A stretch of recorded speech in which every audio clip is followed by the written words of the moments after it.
Hey, coucou la team, j'espère que vous allez bien. Pour ma part, ça va, je vais me reculer un peu.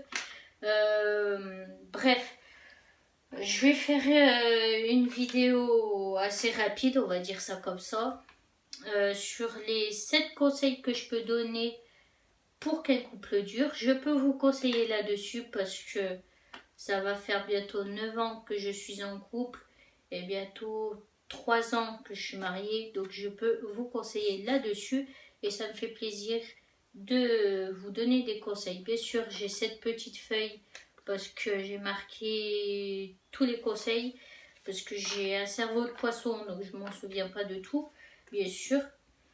C'est pas mon genre de demander des likes, des commentaires ou des abonnés. Vous faites bien ce que vous avez envie. Si vous avez envie de vous abonner, vous vous abonnez.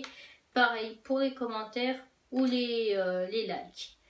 Bien sûr, si vous avez envie de me parler sur mes réseaux sociaux, je ne mange personne. Ça sera tout en description comme d'habitude. C'est parti la team. Premier conseil, la confiance. La confiance dans un couple, c'est primordial. Parce que s'il n'y a pas de confiance, il n'y a pas de couple, forcément. Et ça marche aussi pour de l'amitié. Bien sûr, s'il n'y a pas de confiance dans une amitié, il n'y a pas d'amitié possible, selon moi. Bien sûr, vous ne prenez pas tout au premier degré parce que c'est mon avis. Je dis ce que je pense, tout simplement. Deuxième, on se confie à tout moment. C'est très important la famille. Parce que si vous n'allez pas bien, faut en parler. Et votre copain ou votre copine peut être là pour vous écouter. Oui, vous écouter, c'est plus français. Ou vous aider aussi, tout simplement. Ou faire les deux, tout simplement aussi. Donc, confiez-vous. Et ça fait énormément de bien aussi de se confier. Troisième, ne restez pas collé H24 à votre copain ou votre copine.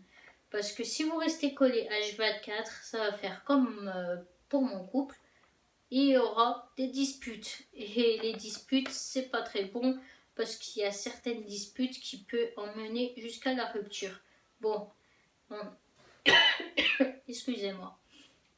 On a failli se séparer à plusieurs reprises à cause de jaloux parce que il y a eu plein de personnes qui ont essayé de briser notre couple, mais on est resté forte. Et à l'heure d'aujourd'hui, regardez, il faut rester fort, il faut avoir confiance en vous et vous allez finir par réussir. Et regardez, à l'heure d'aujourd'hui, j'en suis où? Je suis mariée et on commence à faire des démarches pour avoir un enfant. Donc voilà, restez fort et n'écoutez pas les jaloux. Et restez pas collé H24. Moi, je suis restée 1 an et demi collée à elle. Et il y a eu des disputes. Et après, au moment où j'ai trouvé un travail, les disputes, il y en avait de moins en moins. Et c'était plutôt top. Et ça l'est toujours autant. Donc voilà. Quatrième conseil. Hey. Pas de mensonge. Ça, c'est très important parce que si vous commencez à mentir, l'autre en face va pas avoir confiance en vous derrière. Et puis, vous allez vous séparer ensuite. Donc, c'est pas le mieux à faire. Le seul conseil que je peux vous donner, c'est que si vous avez envie de mentir à votre copain ou votre copine, vous pouvez seulement si c'est pour une surprise. Si vous allez lui faire une surprise, vous avez le droit à ce moment-là. Moi, je mens à chaque fois quand je vais lui faire une surprise. Comme ça, elle calcule rien du tout, elle sait rien du tout. Et je peux être tranquille pour la surprise. Donc, vous avez le droit que à ça en mensonge. C'est tout.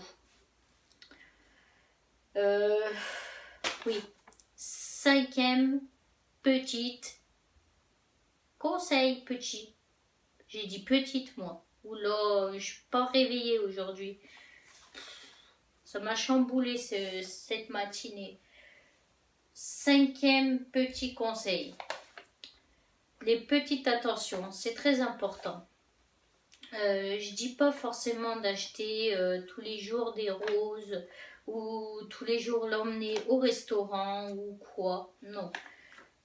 Vous pouvez, ça fait partie des petites attentions et c'est très mignon, mais vous n'êtes pas forcément obligé d'aller acheter quelque chose en magasin tout simplement. Donc il y a plein d'autres idées pour les petites attentions.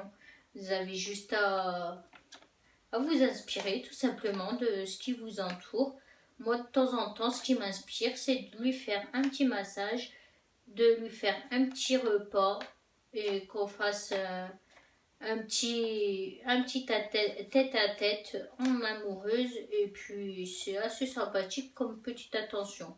Et de temps en temps, quand je le peux, je lui achète des roses. Mais ça, c'est quand j'ai les sous, bien sûr. Mais on n'est pas forcément obligé d'acheter. Sixième.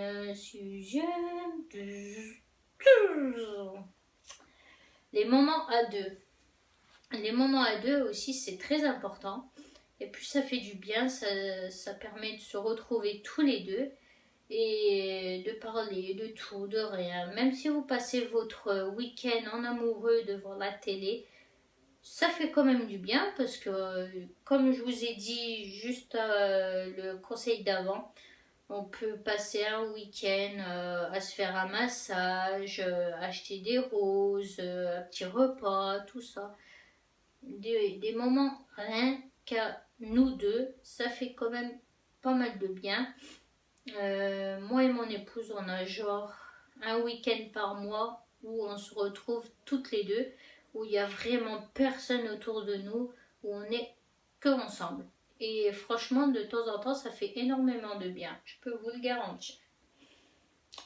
7e et dernier conseil que je peux vous donner, la team, c'est la complicité. Bien sûr, vaut mieux commencer une relation d'amour par une relation amicale. Moi, c'est ce qui m'est arrivé. J'ai commencé à être amie avec mon épouse. Bon, au début, ça s'est mal passé, hein, mais bon. Après, on est devenus amis. On a commencé à créer des liens assez forts. On était déjà pas mal complices en étant amis.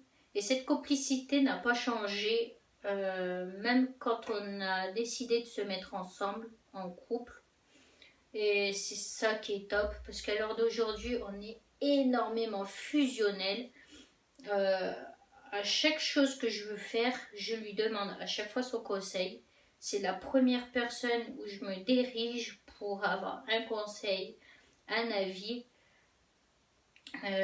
Voilà, on est hyper complices et c'est hyper important parce que aussi ça permet de passer des bons moments tous les deux ou de faire partager nos moments avec les autres personnes de notre entourage. Donc et de temps en temps on se chamaille et ça fait plutôt marrer les autres personnes. Donc c'est plutôt tranquille comme relation et je suis très très très fière d'être mariée avec cette femme parce que avant j'étais du genre à butiner à droite à gauche, j'étais pas du tout stable.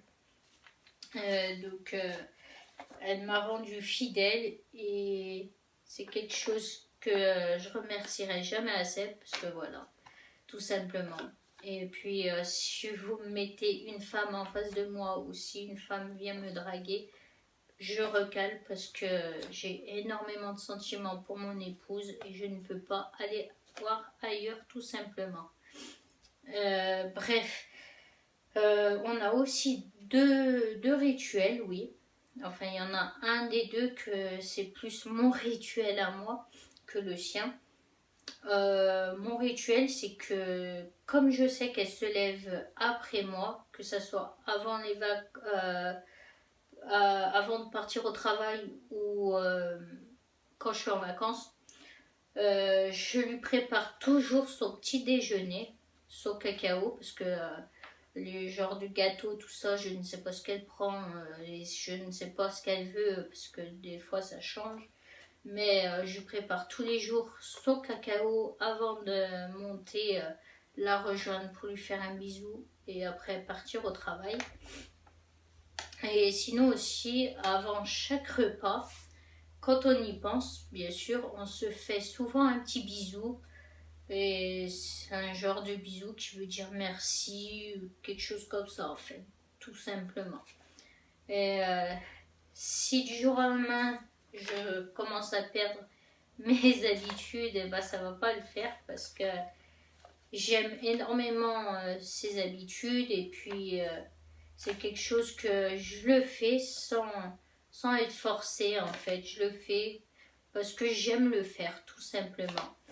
Euh, même quand je lui achète une rose, elle ne me force pas à acheter. C'est moi qui veux lui offrir quelque chose.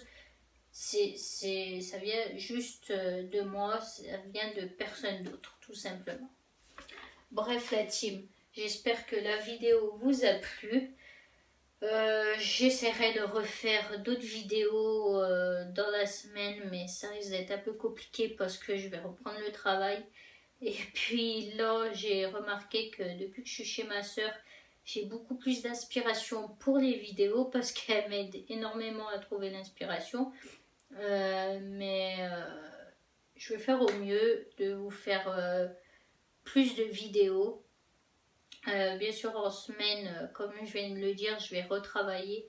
Donc la semaine, c'est un peu compliqué parce qu'il y aura la fatigue d'accumuler comme je me lève de bonne heure et j'aurai pas forcément l'envie de tourner une vidéo. Dites-moi en commentaire si vous appréciez un peu mieux si je suis assise ou debout et au niveau du son comment ça se comporte. Bref, oui, là je suis pas dans mon contexte actuel, je suis plus dans la chambre à ma soeur là parce que je suis chez elle tout simplement depuis jeudi.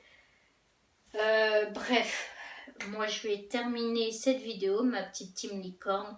Si vous avez envie de me parler, n'hésitez pas. C'est tout en barre d'infos, tous mes réseaux sociaux, mais je suis plus active sur Snap et sur Insta. Bref, moi je vous dis à la prochaine. Portez-vous bien. Je vous fais plein de bisous, bisous, bisous et plein de cœur.